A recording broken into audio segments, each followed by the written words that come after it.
Bonsoir, nous sommes le 7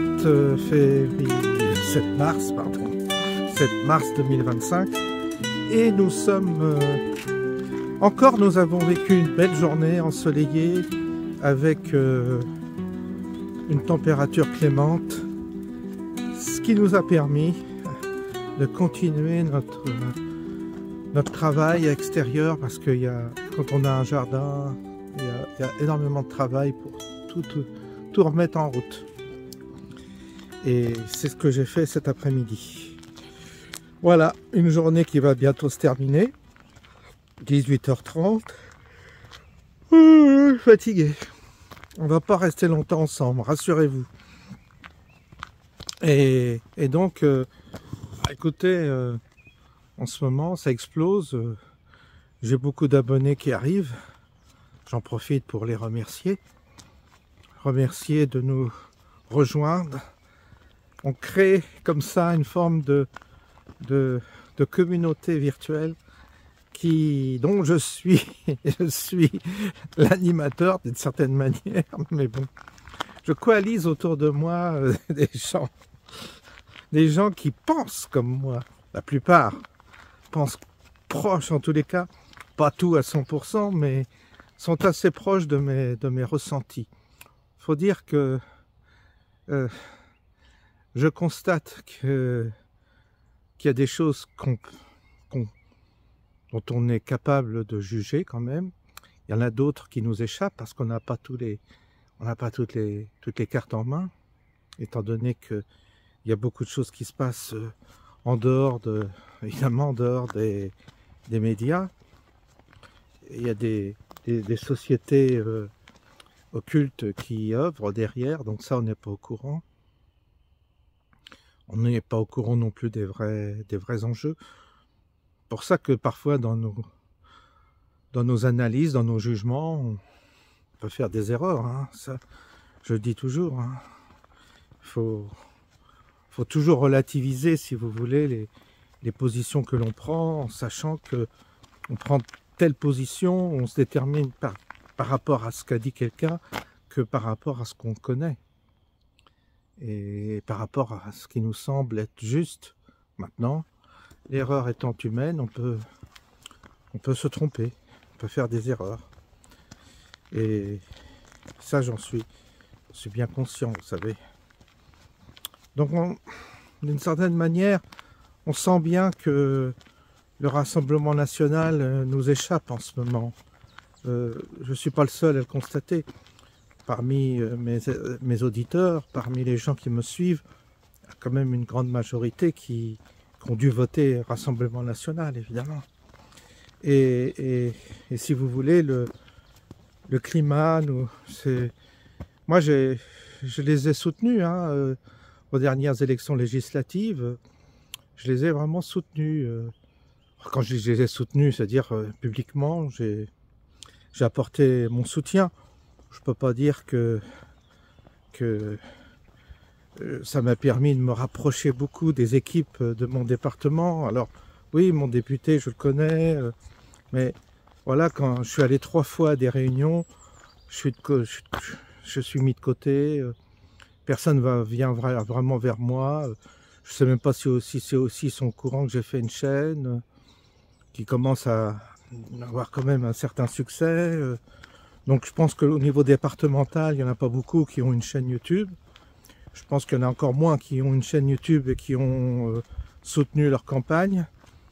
Et ce que je vois, c'est qu'il n'y a pas un retour, quoi. Il n'y a pas un retour, au moins un retour qu'il devrait y avoir, au moins une relation qui se crée. Non, parce que moi je suis prêt à discuter avec eux. Mais dans un cadre plus intime, pas public. Là, il y a une réunion publique ce soir, mais on va se retrouver avec des bidochons. Qu'est-ce que tu veux qu'on discute? Il va avoir une langue de bois face à des questions à la con comme la dernière fois, où il y a une fille qui dit « Est-ce que vous êtes pour l'avortement ?» Vous voyez, bon, puis lui, il s'est défilé. Alors moi, il y a une dame qui a demandé s'il voulait sortir de l'Europe. Il a pataugé encore pour dire qu'il ne voulait pas sortir de l'Europe. Voilà. Donc tout ça, les 3 essais que j'ai faits, de réunions avec eux n'ont pas porté des fruits. Et et son équipe et les jeunes qui sont autour d'eux n'ont pas manifesté, je dirais, vis-à-vis de moi une certaine, je sais pas, une forme de sympathie, quoi, par rapport quand même à ce que j'ai fait pour eux. Et parce que je me suis engagé pour eux sur cette chaîne. Alors je dis bien que c'est pas acquis, hein. Moi je n'ai pas ma carte ORN, hein. Je suis libre et critique aussi, très critique. Mais comme vous, on a joué le jeu quand même, on a essayé d'y croire un peu. On a essayé d'être clément par rapport à quelques erreurs donc qu'on avait déjà notées. Mais ma foi, on est passé dessus. On s'est dit, bon, allez. Et puis là dernièrement, il y a eu des différents... Alors là, je lui ai écrit à mon député, il m'a pas répondu. Mais je dis, faites remonter, parce que moi, j'ai 9000 personnes qui ont voté. Et sur les 9000, t'en as 90% qui ne voteraient plus pour le Rassemblement National. Alors, je sais que parmi eux, tous n'étaient pas Rassemblement National, mais il y en avait quand même une certaine quantité. Ah non, et puis là, je vois les messages qui passent, les gens sont comme moi. Ceux qui ont voté Rassemblement National, qui ont essayé de les suivre, les soutenir, ils se disent non, là, ça va pas. Quand on entend le discours de Le Pen sur la Russie et tout ça, je vous le passerai, il y a une clairvoyance incroyable. Et quand je vois Bardella, mais là, j'avais un soupçon quand même sur Bardella. J'ai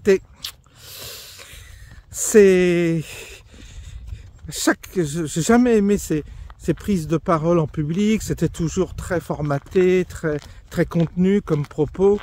Je dis oh là, celui-là.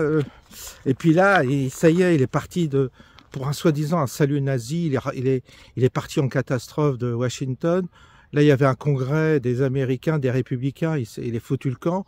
Alors que tu restes pour créer un réseau, tout ça. Qu'est-ce que c'est que cette histoire? Alors, il a joué au Matador en disant, ouais, comment il s'appelle? Oh, je sais plus son nom. Steve Bannon, je sais plus son nom. Enfin, ce gars qui aurait fait un salut nazi. Non, mais ça, tu colportes pas ça. Et les médias n'avaient même pas remarqué, personne n'avait rien dit, c'est lui qui dit ça. Donc là, je me dis, mais c'est quoi, il joue à quoi, là? Pour se distinguer de Sarah Knafo, qui était là-bas? Je sais pas. Puis il arrive là, et puis à nouveau, il remet ça avec Zelensky, et contre la Russie. Ouais, la Russie est en danger. La Russie est en danger. La Russie, si tu étudies bien, si tu écoutes les gens, Vincent Herouet, par exemple, il explique pourquoi on en est arrivé là. Puis il n'est pas le seul, quand même. Donc il a un minimum il devrait avoir un minimum de jugeote par rapport à tous ces événements. Alors là, il prend le parti, enfin il soutient Macron, quoi, quasiment. Donc il y a rien, et puis ils n'ont pas censuré le gouvernement, et puis Ferrand, enfin, non, là la coupe est pleine, donc moi je ne vais plus à ces réunions. C'est des réunions publiques auxquelles je n'ai rien. De toute façon, je suis dans un coin, je bouge pas, je pose une question, j'ai pas de réponse, donc voilà, quoi. J'ai une réponse langue de bois, ça m'intéresse pas. Donc pour moi, c'est vraiment un décrochage de ma part vis-à-vis du Rassemblement National, ça c'est clair. Et parce que là, ça va pas du tout. Son discours à Bardella, ça va pas du tout. Et je m'aperçois que il y en a beaucoup comme moi qui disent, bah, on a voté pour eux, on les a soutenus, mais là ça ne va plus, là. Ça va pas. Ça va pas, Bardella, ça va pas, t'as pas le niveau en plus, il a pas le niveau. On va pas se retrouver avec un gamin comme ça, aux affaires, il a aucune expérience, aucune. C'est pas possible. Surtout vu la complexité de notre administration, de nos ministères, du fonctionnement de notre gouvernement et de notre pays, il y a une complexité telle que tu dois avoir un mec qui connaisse un peu, qui a de la bouteille, et puis surtout qui a de niveau aussi, qui a un niveau intellectuel. Lui, c'est un bon perroquet, Bardella, mais il n'a pas le niveau, ça se sent. Ça va pas. Vous voyez, on est plusieurs, on le sait, on a... Qu'est-ce que vous voulez? On le sait, on a... Donc on se dit non, ça va pas. Alors c'est comme ça que on est plusieurs à décrocher, à se dire bah on va voter Zemmour pour le premier tour, puis après bah on n'aura peut-être pas le choix, mais c'est délicat quand même de faire un choix là, très délicat parce que moi je suis pas du tout convaincu, hein, de moins en moins d'ailleurs. En fait c'est de moins en moins. Je vois que ils sont même pas montés au créneau pour les... Enfin, je comprends pas. qu'est-ce qu'ils font? Il y a, pour les auto-entrepreneurs, là, ils auraient dû se battre, menacer de censurer le gouvernement. Tu mets pas, tu mets pas ce plafond à 25 000 francs, à 25 000 euros pour la TVA. Tu défends les auto-entrepreneurs. Ils sont pas là, ils sont pas là. Alors ils vont faire, voilà. Non, et là j'entendais que Cash Investigation va faire un. Il se plaint parce que le Cash Investigation, une émission va faire un reportage à charge contre eux. Ah, mais enfin, tu leur as léché le cul, comment tu veux, t'as couru après, t'as été dans leurs émissions, bah, tu leur as léché le cul du système, t'as vu comment ils sont reconnaissants? Bah, c'est pareil, Ferrand, vous avez léché le cul de Ferrand, vous allez voir, vous allez l'avoir dans le cul aussi, pareil. Eh oui, non, ça va pas, Non, non, il y a un truc qui cloche, là, il y a un truc qui cloche. Alors, on est un peu embêté parce que c'est quand même le premier parti d'opposition. Et bien, il va y avoir un bouleversement aux prochaines élections. On va plus adhérer, on va plus marcher. Qu'est-ce qui va se passer? Peut-être que la gauche va gagner du coup. Ah, oui, c'est ça le risque, parce qu'il y a une démobilisation des électeurs du Rassemblement national que je vois à travers ma chaîne, et ces gens-là ça sont un peu perdus, quoi. Ils se disent, au deuxième tour, qu'est-ce qui va se passer au premier tour? Zemmour, qui votera Zemmour? Non, les gens n'aiment pas Zemmour. Enfin, les gens, je pense que la plupart des gens, il a tellement été diabolisé que ça y est, c'est mort pour lui. Ils ont fait la même chose avec De Villiers, hein. Ils l'ont diabolisé, ils l'ont ridiculisé. Il n'a jamais pu avoir sa chance. Ils arrivent, les médias, vous savez, ils arrivent à détruire un candidat qui serait en fait capable de réformer vraiment le pays. Ils s'arrangent toujours pour squeezer le candidat en question. Ce qui fait qu'il reste plus que des branquignoles, quoi, en liste. Et ils savent que les branquignoles, ils sont incapables de passer, quoi. C'est le problème. Alors voilà, voilà où on en est. Tout ça, évidemment, est confirmé par les différents messages que je lis, les sondages que j'ai faits. Voilà, quoi. On pense un peu, oui, on pense un peu la même chose, quoi. Puis Philippot, qu'est-ce que vous voulez, Philippot? Je suis d'accord, mais c'est sa boutique, quoi. C'est ça. Il n'y a pas d'envergure derrière, il n'y a pas un mouvement d'envergure. Il n'a pas son réseau, il n'a pas des soutiens. Il est comme un passager clandestin qui a pris le train sans payer le billet, quoi. Il se cache un peu, il est là, mais voilà, quoi, furtif, avec ses petites manifs, là, mais avec ses petits adhérents, avec ses petites pancartes, bien formatées aussi. Non, ça aussi, ça va pas du tout. Il faut quelqu'un qui ait un réseau, qui ait des soutiens, enfin, ça va pas. Donc, vous voyez qu'on est, puis là, Asselineau, il est très bien comme conférencier, mais c'est tout, quoi. Vous voyez qu'on est embêté, on est très, très embêté. Hein. À droite, on est très embêté. Hein. On n'a pas, pour l'instant, on n'a pas la solution. Hein. Les élections approchent. Hein. Ah, il va y avoir un souci. Hein. Il va y avoir un vrai souci. Ne pas voter, c'est voter pour les... Ne pas aller mettre son bulletin de vote, c'est voter pour l'adversaire. C'est donner une voix de plus à gauche. La gauche, ça veut dire multiculturalisme, ça veut dire plus de délinquance, ça veut dire frontières ouvertes. Alors pour le coup, c'est fini, c'est irréversible, c'est mort. Si c'est la gauche, c'est mort, le pays est ruiné. Ruiné par l'immigration massive, la régularisation des clandestins, tout ça, c'est foutu. Islamisation, etc., ça, on est dedans. Donc c'est ça le danger, le risque. C'est pour ça que moi, je n'encourage pas il y a de magnifiques couleurs ce soir.